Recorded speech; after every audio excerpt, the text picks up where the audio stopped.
За бидний жишээн дээр Касын 1 сарын 16-нд Касаар Хас банкнаас 3 сая 500 мянган төгрөгийн зээл авсан байна.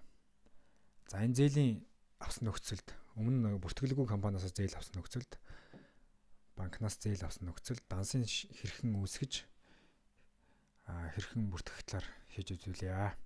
За 1 сарын 16-нд. За хамгийн түрүүнд санхүүгийн үндсэн файл руугаа ороод гүйлгээ баланс дээр дансны хөлөг дээр Хас банктай холбоотой данс үүсээгүй учраас шинээр үүсгье. За зээлийн хэсэгт бусад богино хугацаанд үрдэлбэрийн хэсэгт аагаа сонгоод мөр нэмэх.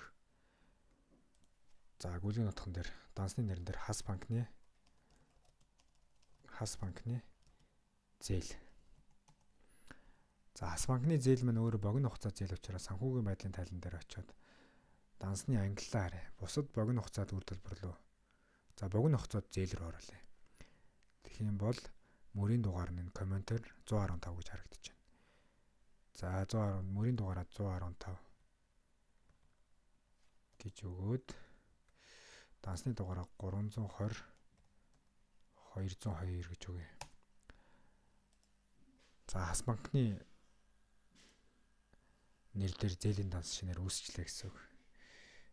За тэгээд Хас банкны нэр дээр зээлийн данс үүссэн. Бид нэр өмнөх Касын гүйлгээ шивэх хичээл дээр Касынхаа 3 сая 500 мянган төгрөгийн